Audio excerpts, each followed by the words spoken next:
So, welcome everybody and thank you. Let me first ask you, Daniel, that if whatever I spoke last time, you have any questions or what has come into your mind, or have you been able to understand it all? I I I I am sure that I did not understand it all, but I do have at least one sort of big question, and I think maybe it's just a misunderstanding on my part. But we talked last time about the karma or the fruits of your action, be it mental or audio or physical, resulting in some sort of karmic fruit.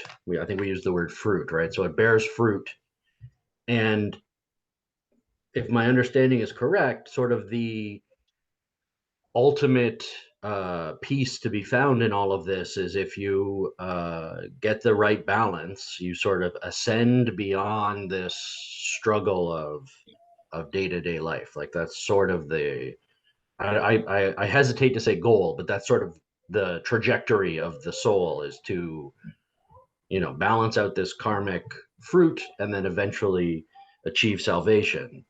And I'm wondering if we talked a lot about you can't control the fruit, so you can control the action but not the fruit. And I'm wondering if it's almost impossible to know what's going to happen. And I get caught in this thing where, particularly now, it seems like every action has a million different reactions to it. Like it just, if you were to zoom out and see what that one action did, we're so connected with so many different things now. The impact is almost immeasurable. So in what sense are you supposed to be making decisions with that in mind if it seems like it's impossible to understand where it all goes? Like what I do today um, is a very hard thing to understand what fruit that's going to bear. And so how can I use that as a guiding principle, I guess, is where what I was thinking about most of the last week and a half. Am I making any sense? Is that Yes, completely yes, okay? yes, yes, yes. It's okay. I can understand what you're asking. Now, that is, let me tell you this, that there is no bad question. Whatever comes to mind, you should always ask. Now, is there anything else in your mind? That's the main one. I think that's the best place. That's what I was thinking about the most. Let's start on that then. That is the principle of karma and karma's fruits.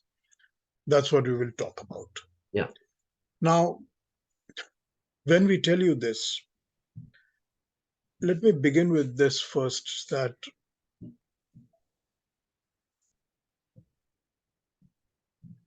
where do we start?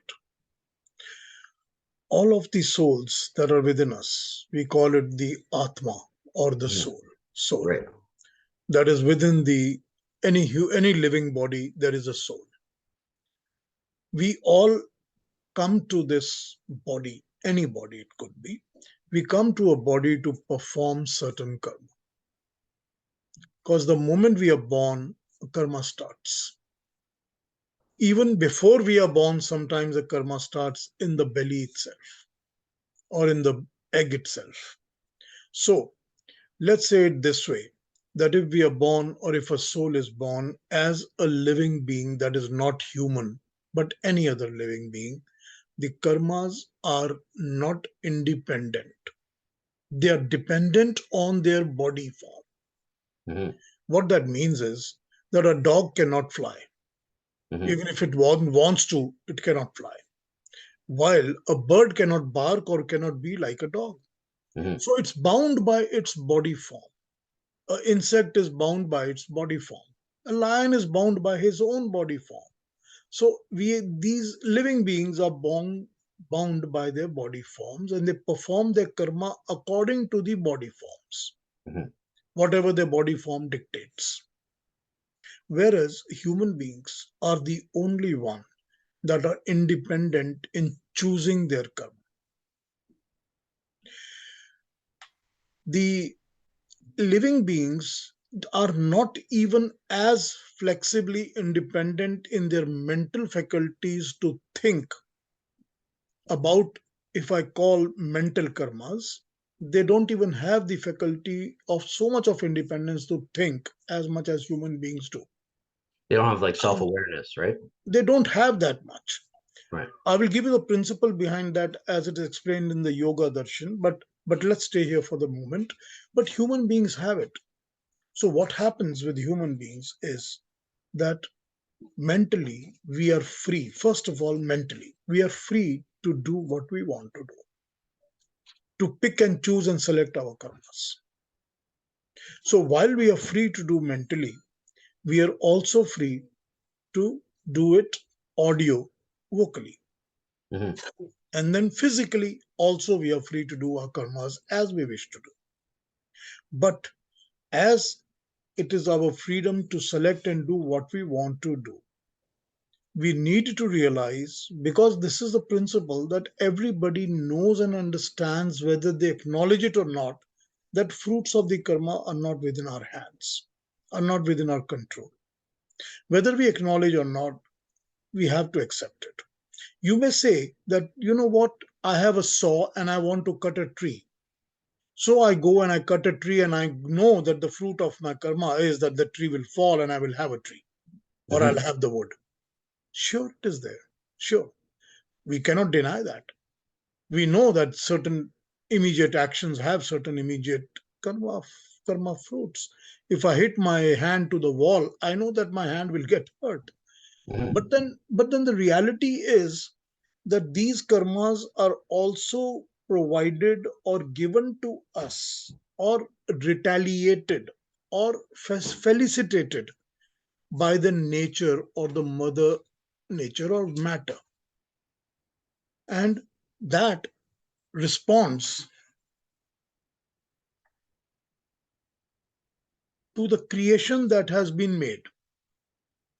To a certain extent, we can say that we expect this and we get this. But to a very large extent, there are tons of karmas that we perform, as you said in the beginning, that we really do not know We're not how even and in we're what not even shape. we're not even made aware of them, right? Like it just a whole bunch of stuff happens we actually don't even know. I cut So down that tree and somebody 20 years later trips over the stump. there you are. I'm going to be none the aware. And yeah, There you are. So the thing is this, that when we are not aware, or when it's not in our control, leave the thought that I'm going to control it. mhm. Give away the control. Give away your authority on it if you think you have any, which itself is a wrong notion. I was But going to say, so we're not even really giving it away. We're stopping to pretend that we have it to begin that's correct. You have to think that it's not there. with. Right. I should tell you this. I'm sorry, I'm going to digress, make it a little more complicated. Let's do it. We know that everything in the creation is made out of the atoms that start the creation. We understand that. Modern science also acknowledges it, that it's the initial stages of the creation that these atoms are created, and they create everything, whether it's the fire or the earth or the space, water or wind or whatever it is, and then the creation starts getting made. Correct? Yeah, When we're built out of space dust from an explosion. It's pretty wild to think of. Yeah. everything is like that, like that's how Mhm. it's made. Yeah. So everything that is made, whether it is gold, whether it is the trees, whether it is the minerals, whether it is the wealth, whether it is properties, everything is made out of these creations, or the atoms that we know has created this world for us, or the earth, or wherever we live on. Obviously, obviously, every fruit of the karma that we want to desire or we aspire for is also made out of all these things. So if I'm going out and I'm working hard, I'm thinking I'm going to receive cash. Cash is also a material made out of this society, and its usage also is made from the nature and the nature we live in. Because I'll buy So food, I'll property, I'll buy a fruit, I'll buy a gift, whatever I'll buy. right. So obviously, or if I'm doing something that I'm going to be a little more in detail here, that if I'm going to become working hard so that I can become political leader and I get a big, huge mass of people who are satisfying me and following me, it's my ego Right. or it's my desire for leadership. What is this ego? Ego is also made out of the same nature that we live in. It is coming from the same nature that we are living in, or the matter, or the same ingredients of atomic things. That is Right. what the ego is also made out of. So, what happens here is this, that every karma phal, that or the fruit of the karma that we desire for, is made out of the same ingredients or the nature or the matter. Nothing in the matter or the nature is permanent. So when we're talking about nature in this context, it's not just physical nature. It's kind of it's all encompassing, meaning money or negative thoughts and stuff aren't necessarily atomic, but they exist out, they come out of an atomic reality. So even concepts and ideas, although they're not immediately physical, it still counts in this all-encompassing thing. Because when we talk about karma, mentally done karma, it's not physical, Right, exactly. Yeah, okay. Yeah, that makes sense. right? Hmm. Let me again explain this to you in another way. In a human body, I have been talking about it and I'm going to talk about it in my class tomorrow as well. In a human body, what happens? In your mind, in your brain, there is a very small little chemical spark Hmm. that is released before anything else takes place or action happens. Hmm. That chemical spark is released in the brain. What it does, it multiplies the cells in the brain immediately, releasing chemical sparks of its kind in multiple manners. So, I'm hungry. Who tells me I'm hungry? That chemical spark is released in my brain that tells me I'm hungry. Hmm. So, what happens? Multiple chemical sparks are released all over in my brain that tells me, okay, if I'm hungry, what should I do? Next step, my physical body starts getting activated because my brain tells me to do it. So what does it do? Gets up from its place, goes to the kitchen, starts cooking a food or making a food, opens the refrigerator, sees what is available. I need to microwave it. Okay, what am I going to eat? Am I going to eat healthy food? Am I going to eat junk food? See, there are so many things that the brain starts doing immediately after one chemical is released. Hmm. Most of these activities that are done pre my getting up or cutting or getting the fetching the food are all non-physical activities. Right. It is the same thing in the universe. That is how the universe is made. Hmm. That small little chemical is the first thing that is released by the maker or the god. Then it starts creating everything. Right. So even the thoughts are created by the same chemical release, right? So Right. if in the nature, if I'm going to tell you that in the nature there is the ego system, there is the mind, there is the intellect, everything is there and we borrow it from the nature. Hmm. So everything is created from the same source. Yeah. It is created from the same source. Yeah, it's interesting. It's also the way that you framed it, it's actually a little more physical than I even considered. So, our thoughts are actually, chemical, hormonal, and electrical sort of. It actually does exist kind of physically, even if we don't think Yes, about it that way. yes, Yeah. yes, yes. It exists. Yeah. We don't see it. Right. We don't feel it or see it, Right. but it is there, Yeah. right? It's the Hmm. same way the creation is made.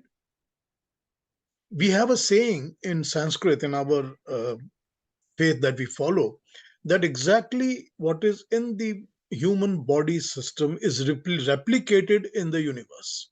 Hmm. Same principles are followed, same things are followed in the universe, because that's how the creation is made. Right.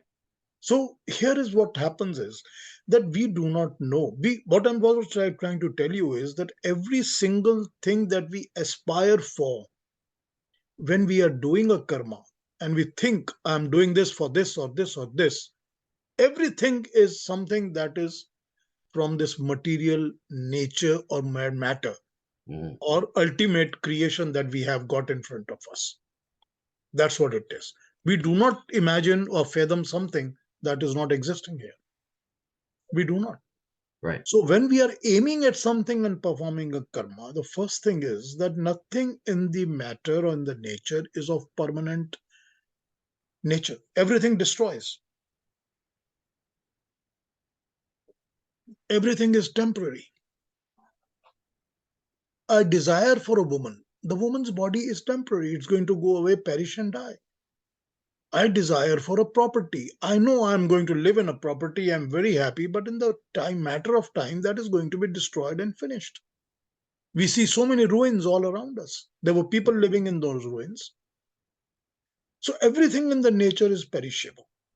When it is perishable, we are having a desire for something that is going to perish today, tomorrow, or one of these days.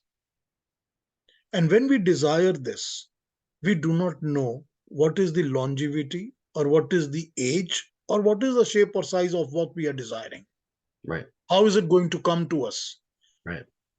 We don't Right? know the longevity, but we know I guess the only thing we know is that it's actually not permanent, right? We might know it might last for 5 or 10 years, but we know that it won't last forever. Like that's the one Or thing that not even that. Not even that. I mean, I have known of a person, I know of a person. I don't know him personally, but I know the name, story, and everything, who had built a hotel on a seaside in a city in Chennai city in South India, in Madras. And he built the hotel, and after that, he had a desire. His son had a desire that I want to make it a big thing. So he made 4 stories on top of his first story hotel, made it into a 5-star facility, had a grand opening. 3 days later, there was tsunami, and the hotel was drowned and finished. right, We do not know how long. We right, don't really know what and how. What right. are we really going to get out of it? But we are so attached to it. We are Yeah. so attached to everything we want. Hmm. This is what the karma's fruits are, that we should totally be detached from. Perform your karma, don't think about the So so fruits that the you will get. so so the idea is it's true that it has this uh this reverberation throughout time that's literally impossible to grasp how what you're doing today is going to impact, you know, depending on how much you want to zoom out, so much, right? An infinite amount of stuff. The idea is to not like the concern can't be all of the outcomes because they're unknowable. Is that essentially the take? Well, the question here, the answer here is that when what is in your control, do it as best as you can Right. and leave the rest. Don't get into involved into it. Don't bother about it. Don't even think of it. So I'm a salesperson and I have to hit my target. I know if I hit my target, I'm going to tell this to you from my personal experience. I used to work for a company and my target was to achieve so much in the sales figures. And those people, there were 360 people working in that company in the sales position all over Canada. Now I know that if you reach a certain sales target, we would get 40 of those people at the most. Sometimes it was 20, 25, sometimes up to 40, depending on the company's board. Those people will be selected and given a 7 days 5-star holiday anywhere in the world called the President's Club. Now I could aim for the President's Club. I'm going to get it and I'm going to get my sales. Of course, my sales are going to give me my bread and butter. Hmm. It's feeding my family, it's meeting my bills, but I'm also targeting to get that. Now, what happens is that before I reach the goal, X percentage of my sales fall through or they get cancelled. What then happens? That I don't hit the target that I wanted to, even though I worked so hard. So I'm so very disappointed, or I'm out of the thing that I'm hurt. I quit the job, or I start working, but I'm not motivated anymore. Here is what the difference is. If you ask me, I worked 17 years for the company, and I left on the last year of the company also. I won 16 of these president clubs every year because I never focused on the club. I Mm, never focused. I focused on what I have to do and let me do it the best I can. Rest will come. mhm, Everything will come. So when you think of it this way, that what is in my control, it is not in my control that I will get it or I will not get it. But I know that I can work this much every day to get it in my control. I'll come to you in a few minutes, Aruna. Everything that was told to me by those sales managers in my company, I had to refocus. Whatever they told me, that you have to talk to so many people every day to get so much of sales, so many figures, you make so many presentations, I had to refocus everything because nothing worked for me. Nothing worked for me. I don't know what was the reason. Maybe it was my language, maybe it was my way I was talking, or my color of skin, or my newness into the country. Whatever it was, it did not work for me. I had to refigure my figures. I had to reconstruct my own ways and everything, techniques. You know what? Do what is in your control. mhm. So when you do what is in your control, the result, and if you don't focus onto it, the result will automatically come.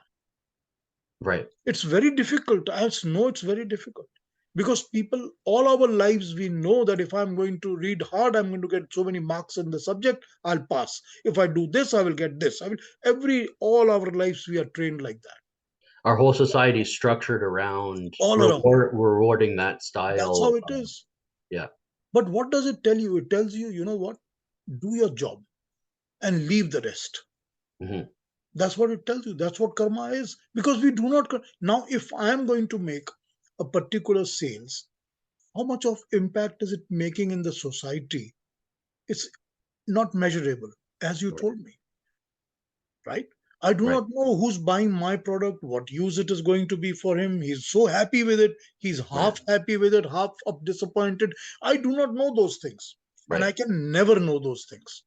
And it actually, I've So, been there. It drives you crazy to try to think of all those things. no, Like it's it, not possible. It's not exactly. possible. But we try. But Like I I, try. but I'm honest. I'm honest in the effort. I'm doing my job, and I will do my job. That's Hmm. it. I Hmm. cannot focus on what's going to come. Hmm. So this is what the karma and the theory of karma's fruit is, to forget about what it is because it's not in your control. Right. Focus on what is in your control. Focus on the thoughts because they are in your control. Focus what you speak because that is in your control. And focus on your actions. I'll come back to it. Let's ask Arunaji what she was asking. Yes, Arunaji. No, what I wanted to ask you is what explanation you are giving. That is what Bhagwan Shri Krishna in Bhagavad Gita told Arjuna, isn't it? Correct. That you don't worry about the other things. The as Daniel said, the reverberations in the bigger on the bigger canvas which we can't see. And second thing, Bhagwan Sri Krishna also said that there is some supernatural, super conscious, which is controlling everything. It has already decided. There is a proper plan there, though we think that it's a chaos. We think the things are happening at random, but they are not so. Is it that way? Well, you know what? In our reference, in what we say and what we do and what we perform, it is so minuscule of an event that it really does not matter in the whole story of the universe. See, if the universe we know is of 4,320,000,000 years age, correct? My 60, 70 years of life, your 100 years of life, does it matter anywhere in between? It's so minuscule. It is so minuscule. It looks like a chaos to us. It is no chaos. Chaos is because we don't understand anything. For a few years ago, let's say 200 years ago, there were storms, there were tornadoes, there were volcanoes. What was it? It was called the God's wrath Hmm. or the nature's wrath. Today, we are working on scientific theories that it is this depression or that action that is causing this. Correct? We used to think it's all chaos, but it's our understanding. What we have understanding, it does not have an understanding, it looks like chaos to us. Mhm. That's what it is. There has to be a super power that controls everything. Otherwise, who's going to give us the fruit of the karma? Who's going Mhm. to give us the fruit of the karma if there's not a superpower? Correct? Yeah, the confusing part for me here, which gets squished up with, a lot of history, is the superpower in this case isn't the way that particularly Western culture would see the superpower. Like Yes. it's not it's not a being that's actively interacting. It is just what predates all of that, right? It's kind of the wrapper of in which you're That's correct. You know, the concept of that superpower, or what we call God, or what we name as Om. I will tell you this because I received this. I get a picture on my screen every time I open the computer. There is some new picture or whatever it is, and I Mhm. just like it or dislike it or avoid it or whatever. I will tell you what there was today, and it's very interesting because I just saw it today. The picture on the screen today says that it was a picture of some galaxy, some stars, and all those bright things. It says that with a mass of 160 trillion times 160 trillion times that of our sun, and at 650,000 light years across. It's a big number of galaxy that we are looking at. You know, Right. this is what the modern science has been able to think, understand, or see. Mhm. But there has to be much more beyond that we still do not know. That 20 years later, my kids are going to read and say the numbers are different. Right. There is so much more now. You Right. see, our concept of God is the power or the energy that controls and runs and organizes everything that is there. Right. I mean, it's not only this small little planet of mine we are talking about, which is like even not even a dot in the whole Right. system. So that is the power that we are talking about when we talk about God. Right. And it's not possible for that power to be born in a body like mine and yours and do something, because how will it going to run the whole universe if it's going to be born like this? Right. But then we believe that that power itself is also bound by its own nature and the duties. It does not go against what it does all the time. Mhm. So if it creates, it has already created this universe or galaxy that I and you are in. It's going to create another, the third, the fourth, the fifth, and then it gives us everything that we need to, because that is given in the system. Otherwise we will not be able to breathe, because we are oxygen breathing human beings. So if we were going to be a nitrogen breathing human beings, that sort of a system would be there, where he would provide nitrogen to the human beings who will breathe nitrogen. He provides what he wants to provide. Right. We just call him he because we just name it he, but it's a power. So that is the concept of God that we have in us. And that is the concept that we say that when we pray to God, that is the God or the power that we pray to. Now, why? Let me let me get into this a little bit. As I told you that we believe that there are three things that are permanent, that are eternal, that never die. One of them obviously is God. We call it the Paramatma. Paramatma. Atma is soul. Paramatma is the superior or the ultimate soul. Yeah, the permanent soul of the universe. Permanent. You're right. The permanent word comes from Param. So that Paramatma is the permanent soul or the controlling master soul. Mhm. Similarly, we call the original matter as Parmanu. It is also Param, and Anu means minutest or atom. Right. So if we say it's an atom, it is a Param atom. So that permanent, always existing superior atom. So that is also something that is permanent. Mhm. It never changes, never dies. Wherever this creation in the galaxies is being made, it's made from the same Parmanu Right. because it is there to be made from. Right. Nothing can be made from nothing, and nothing can be made by nobody. It has something, somebody has to make it, and Right. something has to be made from something. From you cannot get zero out of zero. So these two things are permanent. And the third one is the souls. And the souls are also permanent. They are always there. They don't perish, they don't change. The thing happens to us. Now we have a set of souls, whatever number of these trillion souls that are there, that are on this galaxy or on this planet that we have and the earth and everything else. There are similar set of souls that are in so many other galaxies that are being found today. Mhm. So they are there. And like you and I and everybody is born here, these souls are being born everywhere else also the same way. Every one of the souls is performing a karma, and everyone is getting the karma fal, a fruit of the karma that is given by that superpower. So would you frame it in tell me if this is makes sense or this tracks.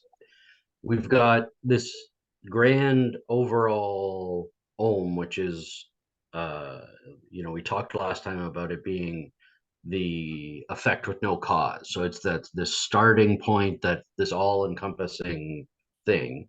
And then we've got, so that's this big thing that's incomprehensibly big. It's bigger than we can imagine. Even if you mapped it onto the universe is expanding. So, and with science we were talking about earlier, the more we discover, the wonderful thing about what you're saying, which I love, is it fits it. It doesn't matter what we discover. There's always a place for it. So you discover how tornadoes work. Okay, that's no longer this mystic thing, but there's something that predates that. Why did the conditions that created the tornado exist in the first place? Like, you can always kind of track it backwards. And so that's where this all encompassing ohm exists, or is. That's at least a part of it, let's say. And then the other side is at the atomic level. So let's say at the smallest idea that we can imagine. And so we've got this thing that's incomprehensibly big, and then we've got these things that are as small as we can go. And then the souls are the things that are stuck in between those two. Is it seen like that, where it's like there's a spectrum and the souls are kind of in the middle, or are these three completely independent concepts that are intertwined, not in an order? They are all three independent entities. Okay. God has no control on how many souls would be there, how many should not be there. Okay. If there are a trillion souls in this galaxy, he cannot make half of them or he cannot double it. What God does is that he can control karma, fruits of karma. Everything we get, if you get the body that you are in, is because of the fruit of a karma that you have previously gained or performed. Mm-hmm. Three things are fixed. Three things are fixed. One is the body or the physical body that we will get. We don't control it. We can never control it. It is given to us as per our fruits of karma. So if I'm going to get a body that I'm in today, or I would be born as an insect or a dog, or if I'll be a bird, I cannot control it. That depends upon the fruits of the karma. That what body am I going to get? We call it jati. In our language, we call it jati, right? Or we call it yoni. There are two words, yoni or jati. That is what pre-decided by the fruits of the karma. Number two, what is the age? How long will I live? Is pre-decided by the karmas. So if I'm in a human body, whether I'll die in the first 3 months or 10 years or 20 years or 100 years is pre-decided. If I'm in the body of the insect, I'm born with pre-decided that I'll live only for 10 days, 2 months, 1 year, or even 10 minutes. It's all pre-decided. Number three, what or how much am I entitled to? I may be born as a human and I might have huge properties, but how much of it can I consume or enjoy? I might be somebody who's very fortunate and I'm getting a lot of it, or I might be something who's on a wheelchair, born that way as a handicapped human being, can enjoy nothing. So these three things are predetermined as fruits of karma. We cannot control it. And everything else that we perform in the lives that we are given to are going to add or subtract from these three factors. So, so we have done good karmas in the previous lives that allows us to be born as human beings. We have done good karmas that allows us to be born in families, atmosphere, countries where we are able to feed ourselves, live in good atmosphere, talk to each other, be intelligent enough, have material to read or enjoy. It's all because of pre-karmas. There are thousands of human beings who are born, they don't even live a life that I and you can even think as a standard of life. Mm-hmm. There are millions of such people. Mm-hmm. What is it? Because they have the karmas. It is all because of karmas that we perform in this life. Now, now, the concept says creation is like a huge big wheel. It's like a big wheel that keeps rotating all the time. And we people, according to what we do in our karmas, when we die, we go and get stuck in that wheel till we are spinned back into the body that we deserve, and we come back and we start living again. And we again perform what we perform, finish off, we go and back and get stuck in that wheel again. So is there an idea that you're in that wheel for a considerable amount of time, or are you out and You are then in back? that wheel as long as this universe or the planet exists. And So, then also whole concept is this, that how to get out of the entrapment of that wheel. oh, I see. I So see. if you are in that wheel because of your karmas, you can get out of it because of your karmas. Right. So the karmas should be one where you don't perform a karma depending upon or focusing upon or expecting the fruits. Number one. Number two, karmas should be performed primarily for the benefit of everybody, Mm-hmm. not selfish interests. When it is selfish interest, it becomes focus on the fruit. As soon as you lose the focus on the fruit, you will lose the selfish interest. Mm-hmm. So when you perform those karmas, which are good karmas, your fruits of the karmas are going to be good. It's obvious that it's going to be good. When the fruits are going to be good, eventually you will be rid of any fruit that is going to now come to you because you have not performed any negative karmas.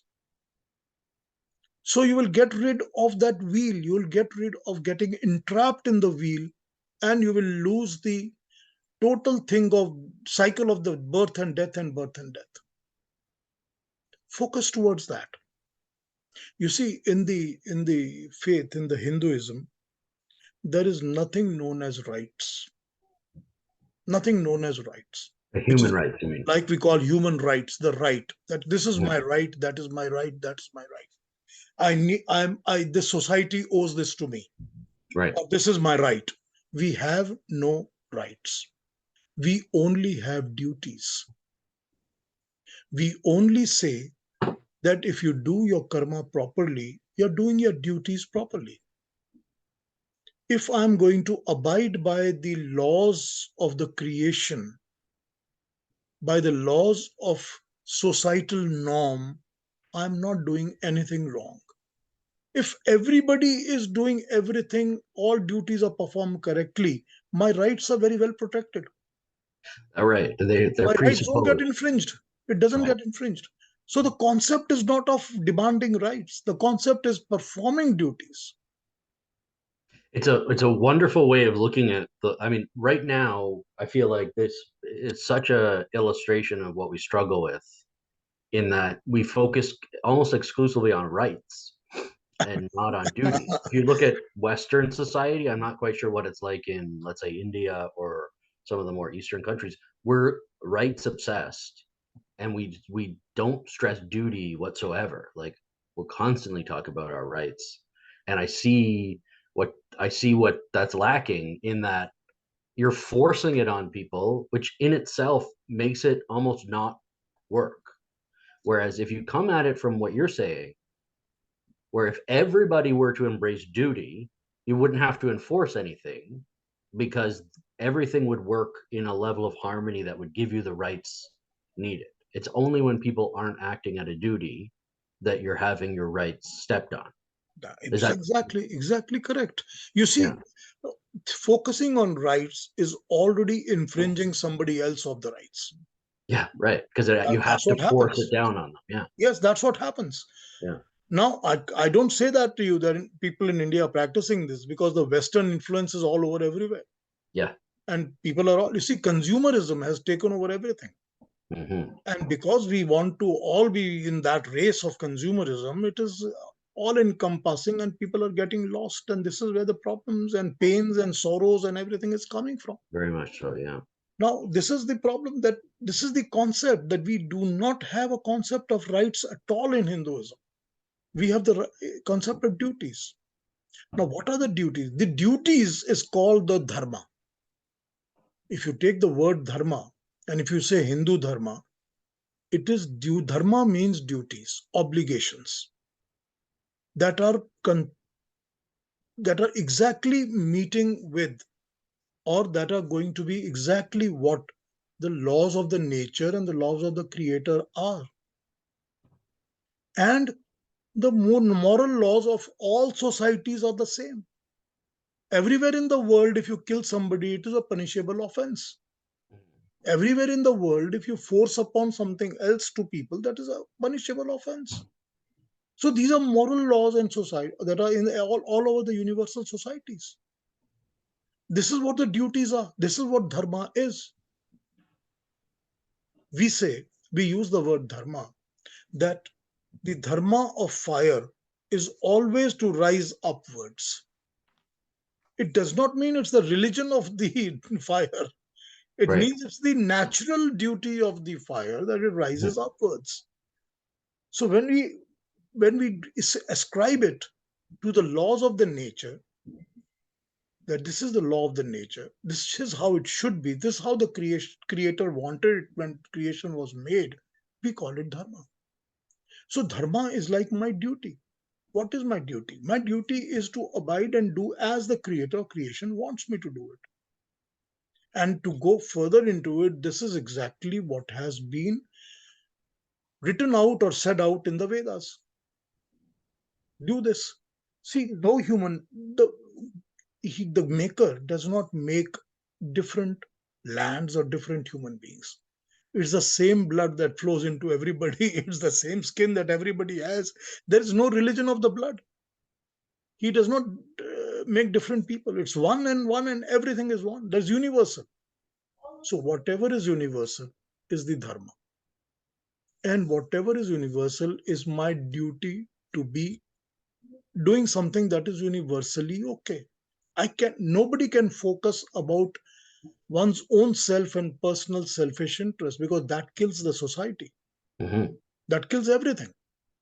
So what happens once we are able to perform our duties perfectly? We follow the dharma. Everybody's rights are secured and taken care of. Mhm. That is what the concept is. This is why we don't have the concept of rights. That's why the whole thing is that I have no right over the fruits of my karma, because eventually I can't control it. Right. And if I have the rights, it becomes a selfish interest. Mhm. So this is how the whole concept works. How much do we follow? How much people follow is a different issue altogether. But this is the concept. That Yeah. is Well, the I'm basic guessing. Hinduism. I'm guessing it's kind of, given what we're talking about, it's almost like the wrong, like you want to perform it in the best way possible, but you kind of have to acknowledge that you're not going to nail it. Like, you don't have the insight to understand your duties at all times, and be perfectly aligned. Like all you can do is try, I guess, right? Like, is there some expectation that there is a perfect thing and that somebody's going to find that perfect amount of duty? Or is that kind of the ultimate goal? Like when we do that, we're where we need to be. Well, the answer is that every child that is born in this world has parents. And every parent at the very early stage teaches the child what is to be done and what is not to be done Right. at a very basic level. And I think all over the world, it's universal things that are taught to children when they're born. Because children are not taught anything different, because all parents have learned the same way from their parents. Right. So that basic is there. And in our concept, the moment the child becomes educatable by the society, we have the Vedic studies that should be followed. So once the Vedic studies are followed, then the entire thing falls in place. All these concepts that are wrong in nature, let's call it wrong, are all taken care of once the Vedic studies are followed, and that sort of training is given to us. We we accept this, that just like we spoke a little while ago, that a chemical is released in the mind and we start having all other chemicals in the mind, and then the work was in the mind. You see, we accept that there are chemicals in the mind that are all of all different nature. The moment the chemical were released that I'm feeling hungry and I need to get up and get some food, I might be thinking that I want to only open a packet of potato chips and I want to have potato chips. I could also be thinking that, you know what, I should have a healthy diet. What am I doing? I should take care of my nutrients. I should take care of my proteins and fat and everything else. They are two different thoughts, but they are there. They are both in the mind and they are there. So all these thoughts of all nature are possible to be there in a human mind. Similarly, in the mind of the creation, everything is there. We borrow it from there. We borrow from the nature because that's how we are. We are children of the nature. We borrow everything from the nature, the body, figure, eyes, nose, everything we borrow from the nature. So it's these thoughts also are borrowed from the nature. Similarly, these thoughts are there. So there can be, we acknowledge that there can be positive thoughts, negative thoughts, good thoughts, bad thoughts, evil thoughts, everything is there possible. This is why, this is why a very early proper education training is required so that the society does not go astray.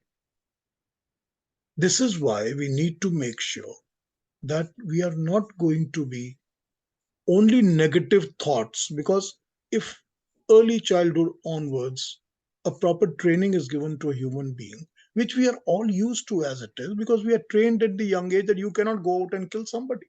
Mhm. It's not allowed. So it's a training that is given to you. I don't like the face of this man, I'm going to cut him off. It's not possible. So this thing of type of training is given to us right from the beginning in our life. Whereas we say that similarly, if a proper Vedic training education is given, negatives will be taken care of. We will all not be performing bad, what we call only our rights. We'll be performing our duties. We'll be talking properly. We'll be thinking properly. Because ultimately, the mind needs to be trained. Mhm. Otherwise, it goes astray. So it Mhm. accepts that everything is there, possible. Everything is possible. And this is why a proper training is required. And that is what primarily the Hinduism talks about. Then could you have questions? The it sort of the piece that is really intriguing about what you just said is I'm thinking about what we struggle with currently in modern sort of society, and so much of it is um, we've replaced this idea, this early childhood educating with a bent towards what we had talked about earlier, which is overconsumption or consumerism, and it very much consumerism has taken on a religious place in our lives. Like it is seen, like you look at I don't ascribe to Christianity, but it's the prominent religion in, let's say, our country. And religious holidays, typically, let's say Christmas, and now we're going into it right now, Easter. Those ideas were originally, I suspect, to instill some level of spiritual thought. So this idea of educating children to think about these bigger concepts which instill some of the duty in you, it's been replaced with, look at what the people do with Christmas now. It's just about spending money. Yeah.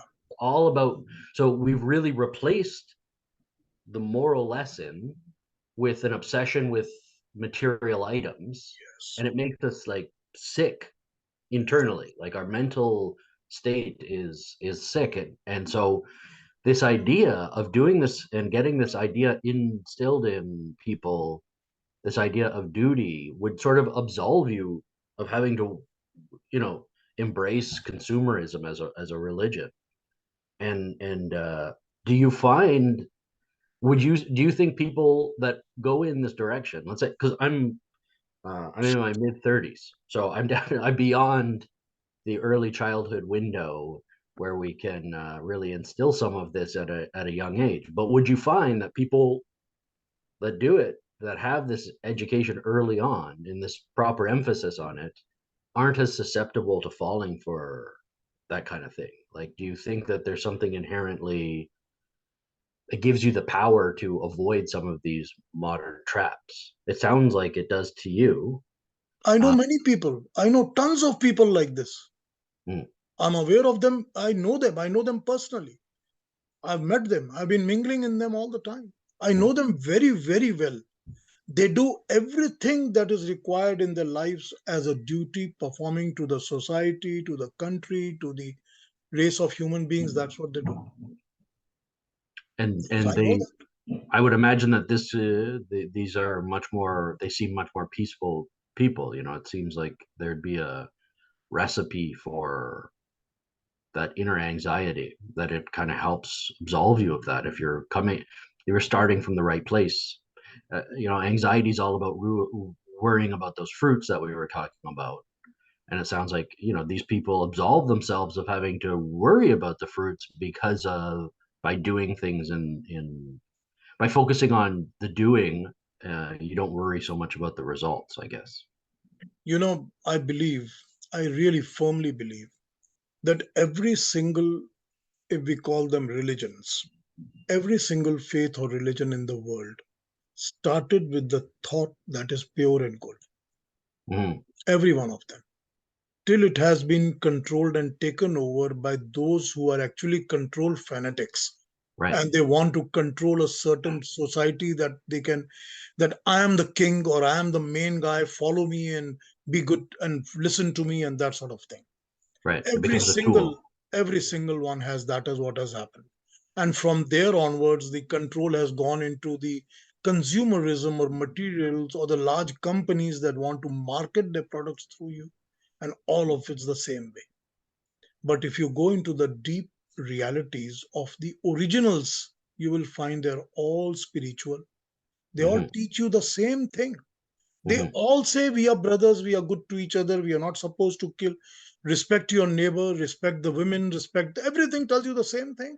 Hmm. But they all fight because they think that's the way to do it, because Right. it has been created that. Seems like it's missing the point to be fighting over this kind of thing when the fundamentals are so similar.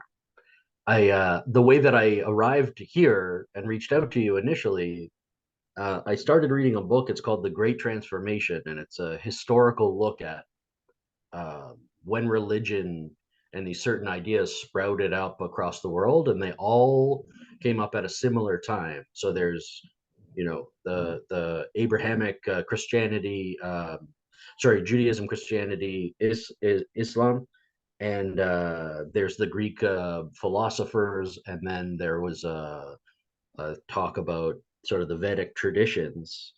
And when reading through it, this is the that was the part that really resonated with me. So that's why I reached out. Was you know, there is a deeper history there, but a lot of the, it's called the moral realizations. there's like a huge overlap in terms of, well, is exactly what you're talking about. It's like there's so much in common.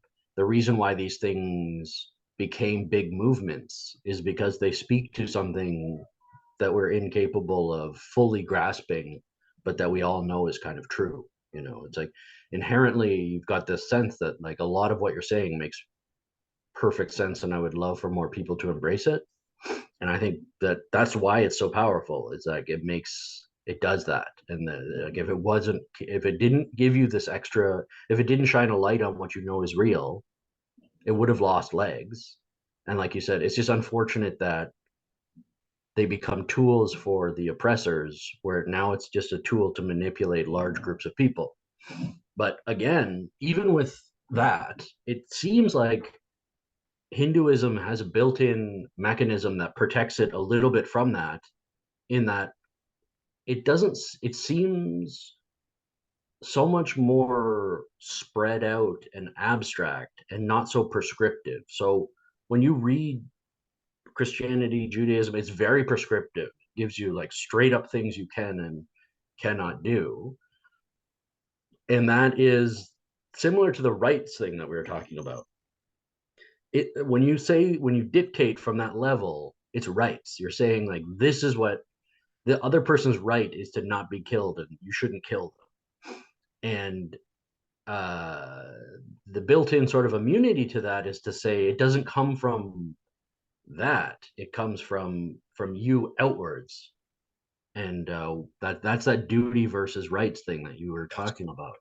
that's And correct. yeah, so it's just a wonderful way of looking at things. It breaks through so many of the arguments I would have had with people in the past on why their particular religion seems to get a piece wrong. And this is why it really resonated with me. It's like it has some of these built-in sort of pieces that just, it's like, oh, we're just going to look at it from the opposite angle, which is not top down but bottom up, let's say, if we want to use modern business speak. And that just, when you look at it that way, it just completely changes it. Oh, I don't have to think about what the rules are for everybody. Everybody has to think about what they should be doing, and then the rules aren't necessary. It's like, I've never really had thought about it that way, and that was one of the things that really stuck out to me. I know we're running out of time. I started reading the Gita, and I had a quick question for you. I'm not that far into it, but I have a question, like just straight up out of context, about how to interpret some of it. Do you want to go into that now, or did you Go have ahead, some go other ahead, stuff? go ahead, go ahead, go Okay, ahead. so the again, I'm not that far into it, so I don't know all Go ahead. the story, but it sort of starts off and in this like battle situation, right? And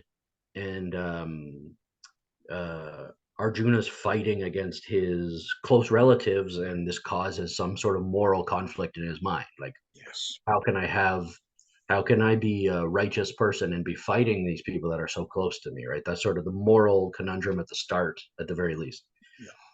And then they kind of like blast off and go somewhere, and and Krishna's talking to him about how to interpret some of this stuff. And one of the concepts that he talks about really early on is, you're a warrior person, so I'm guessing your duty is to be a warrior person, right? Like, Arjuna is this fantastic warrior, and he's saying, I don't want to be a warrior. Like, in this particular context, I don't want to do this. I don't want to do what I am. And it seems like, again, I'm not that far into it, so there might be a twist, but it seems like the pushback is, no, you actually are supposed to. Like you're being cowardly for not living up to your what you are, right? By lying down and crying in between these two armies about to fight, you are in fact like not being righteous, rather the opposite. You're not being who you are, you're being inauthentic. So that's my initial take. And my question is, are they talking specific, are they really talking about war in a violent sense, or is it an allegory? Is the battle supposed to be an allegory for something else, like some sort of internal battle, or is it in fact a little more literal than I'm taking it, and it actually is. There is a place for the violence of war. Let's say It is both. both. Okay. In the way, what really is that there was a battlefield and there are two armies that are facing each other, Hmm. and Arjuna is on one side and Hmm. Krishna is his charioteer. Right. Which I'm He's guessing he's not. He's a representation of Om. Is that correct? Well, let me get into that. So there Okay. is a Okay. battlefield. Sorry. So battlefield is there, and battlefield is there where Arjuna suddenly develops that weakness that I cannot fight. That is when Krishna starts giving him the entire message of Gita. Right. Now, let's get into it. You have to, as of today, when we read Gita, we have to look at it in a way that it's like a two-man act. Hmm. It's a drama that's like a two-man act, where one man represents the humanity, all of us, and the other man represents God. He's a man, but he represents the message of God. So he says that I will answer your questions. Let me get into that situation where I will tell you exactly what the answers should be. So now what happens is, as one is representing the human beings, which we all have problems, other is representing the God. This is where the allegory comes, where even if today you look at the Gita, you will get the answers to whatever questions you have in your mind, because we all have the battlefield within us. Right. And this is what happens there. So when Krishna starts talking and telling the message, you are probably around number 11, 12, 13 of the chapter 2. Yeah, I'm a slow reader, and No, that's okay. That's it's probably where dense you are. material, so it No, takes a that's where long you time. are. If you will quote to me the exact chapters or the shlokas that you are on or the number you are on, I will exactly explain to you the context also. Okay. But what happens here is this, that we believe that the chapter 2 is all that has been spoken to Arjuna in the battlefield. Because you cannot be having a chariot sitting in the middle of the battlefield and speaking out the entire Gita, which is of around 700 shlokas, and both the armies facing each other and wondering what is going on. Just waiting, just holding It's that. not possible. Right. Right. It's not possible. Also, just like we all get the knowledge downloaded in our mind, we all concentrate and think on something and we get the ideas, we get the knowledge, we get the spark of thing, oh, this is how it is, and we learn. It is similarly that the knowledge is being put into Arjuna's mind. Right. It is vocally being explained to you is different.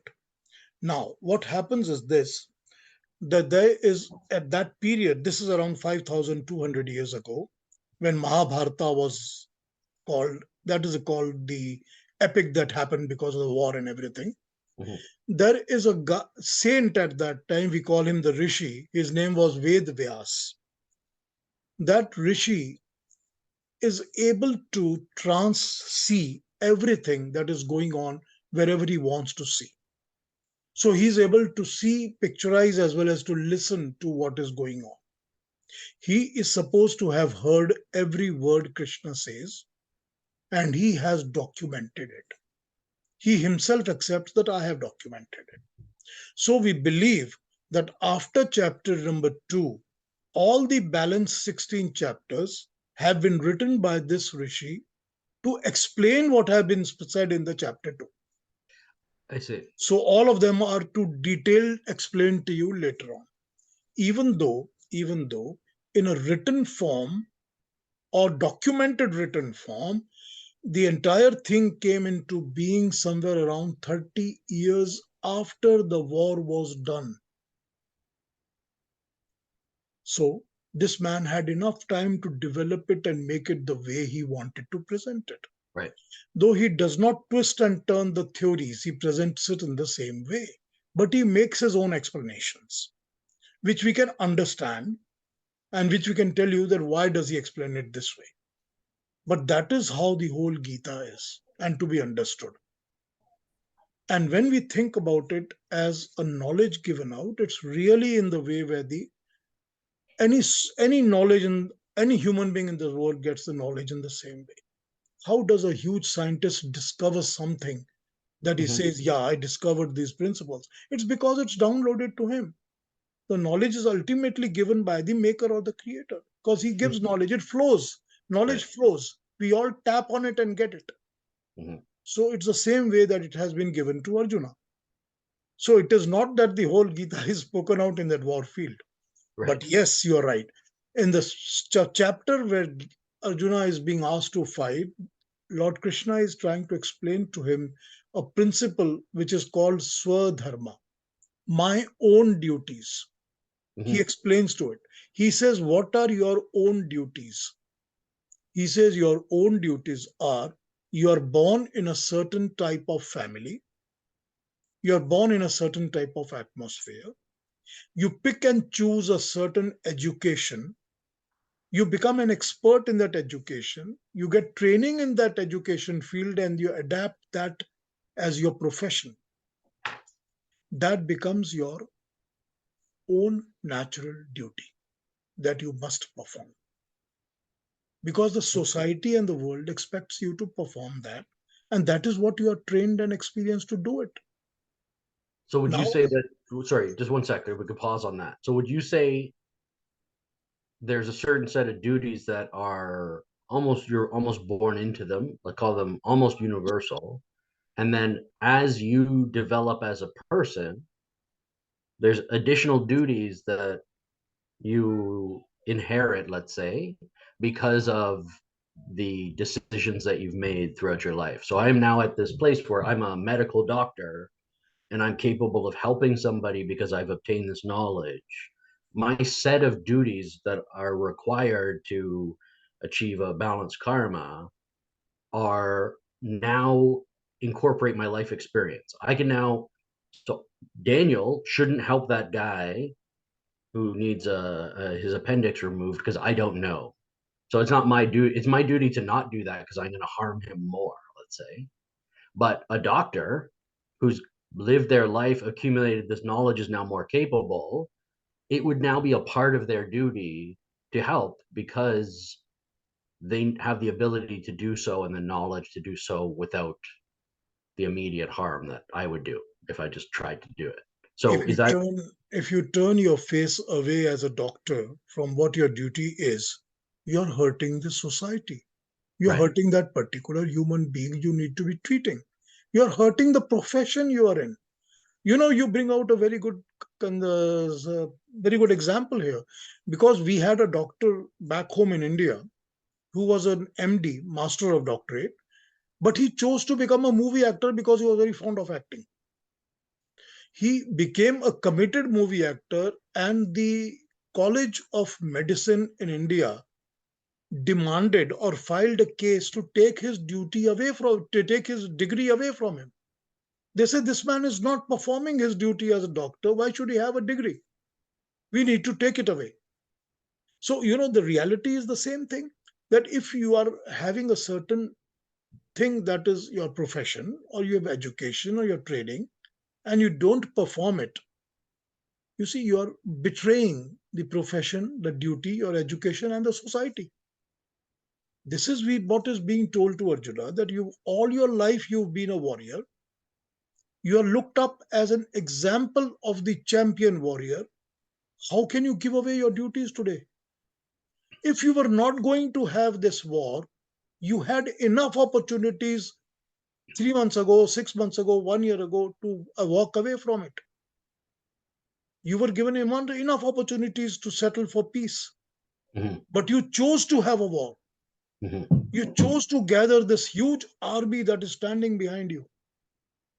There are people who have come from different nations. They've come to support you. Right.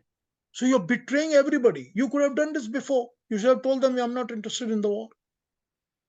At this time, you cannot go be back. You cannot take a back foot just because you're feeling weak.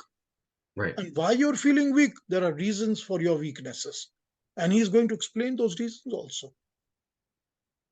So it's almost like uh his whole life's led him up to this point, and now he has a feeling that fighting his cousins and extended family is wrong, but he's not in a place to understand the karmic balance of the outcome. Like, by saying I shouldn't be fighting my family, despite the fact that that's the situation that it calls for right now, that you're in fact engaging in trying to predict your karma. You're saying, oh, I shouldn't be doing this. I'm thinking into the future and what's going to happen and all the bad things, when really he should be saying, where am I and what is my duty in this situation? And then letting whatever happens. Am Well, I? it's the same thing. He's focusing on the fruits of the karma. Yeah, exactly. That's what Which he's would be, thinking. yeah, okay. Yeah, that makes perfect sense. And that's what that's what Krishna is going to detach him from. That don't think about that. The fruits. Think about your karma. Right, And what forms your karma? Your karma is what your self attained duties in the life are. right. You see, in the history of Mahabharata, which is Gita is part of it, That's it the was bigger one, book, right? yeah, it's a huge book. It's a huge Right. story. 1 year before the war really happened, they started preparing for the war. 3 times in between, peace talks were done and they all failed. And they were given the opportunities that why don't you back out from the war? But they did not back out from the war. Now, when you are facing the war, you're standing on the field, you cannot back out at that time. It's not done. Mhm. It's our life. See, we all have doubts in our mind. We all don't know if this should be done, this should not be done. But when it comes less time for the action and we have decided, we cannot back out at that time. From our duties, we cannot back out from our duties. Just because we are thinking of the fruits, that itself is wrong. It's a very, I love the fact that, so there's this bigger book, right? And you provided context, which would suggest to me, oh, like it would just put me in a different frame of reference. Oh, they've gone down this peace route. You know, if you just start by reading where I started reading, he's kind of just already in the circumstance, right? He's already in the circumstance. His brother is the rightful heir to the kingdom and all of this. And you just start right before the battle. And then the extra history that you provide shows, oh, we've been down this. He had an opportunity to sort all this out before this pinnacle moment. And but at the same time, now that I'm thinking about it, I'm originally while you're explaining, I'm like, oh, well, this is a key part of the story.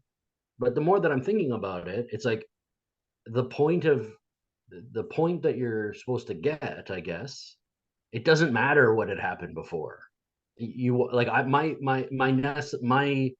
way of understanding things is to try to sort out where they got. And I guess that the lesson is you're just like caring about karma's fruit is looking into the future, looking into the past, which is my instinct to say, okay, well, how did he get himself here? Is maybe equally can be equally destructive in this moment. It's like you're now here. Like your duty in this moment doesn't whatever happened before led you to whatever your duty is in this moment, and therefore you should be embracing that. And I guess the moral lesson of the story is not necessary to know what had happened before, right? It's strictly about acknowledging what's here right now. Is that Yes, you live in the present. right? But you've made the decisions to come to this present. Right. So honor your decisions. Right. And don't get away just because you're thinking of the tomorrow and the fruits that are going to come, because that is not in your control as it is. Right. Because Krishna tells him, you do not know who's going to die in this battle. Right. Whether you will die or the guys you're facing are going to die. So what are you getting into the fruits for tomorrow? Right. That's what the whole thing is. Arunaji, do you have a question or a comment? No, no, Piyushji. It was very nice to hear all this. Really, it was interesting, and I could learn a lot. Very nice. I am for sure. Should we carry on next Friday? Yeah, I would Sure. love that. And you will have more questions next Friday. I'll welcome. Always. If it makes sense to take a step back and you have stuff you want to say first, let me know, because Oh, obviously. I will always be going back to the basics. yeah, Always. because I will always have questions, but I'm here to be led by you. So if No, there's all questions are welcome. All Okay. questions. That's how we learn. That's how. I don't know if you can tell, but that is how I learn a lot. No, we all learn that way. That's how we learn. All right. Thank you. That's wonderful. Thank you so Thank- much. Namaste Thank to you so everybody. And thank you for Namaste. joining. And we will meet next Friday, same time. Sure. Bye. Thank you very much. Bye bye. Bye.